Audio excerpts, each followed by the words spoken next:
These days, we can book a hotel, rent a car, and even find love on the internet. Not to mention finding a place to have dinner.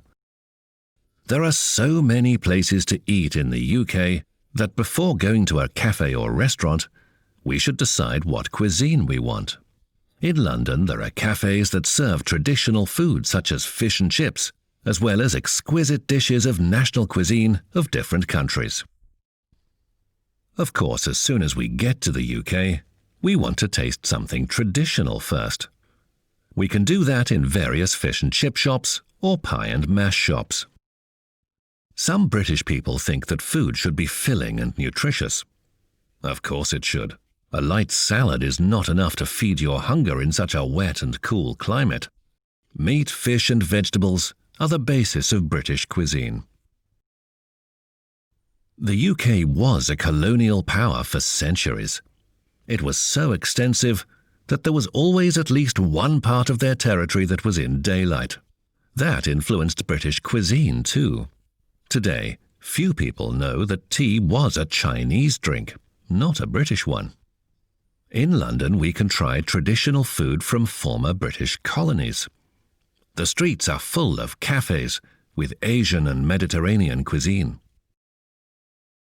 Japanese and Italian food is also popular among young people. A lot of dishes can be ordered as takeaways. Some pizza chains can be found both in Moscow and in London. There's even Russian cuisine.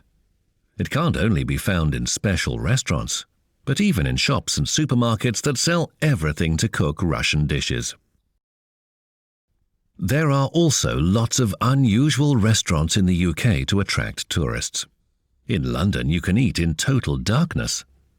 The waiters serving your meal there are often blind.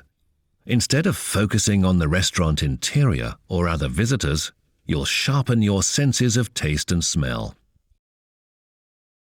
In Deptford, another restaurant serves freshly baked pizzas on a big red double-decker bus.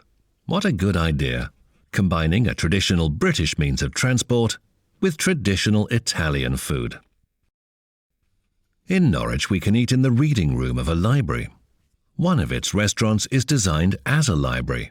That doesn't mean you have to be a book lover or need a library card to eat there. You can enjoy delicious food even if you don't like reading at all. There are so many places to eat in the UK that if you wanted to visit them all, you'd need to spend several years there.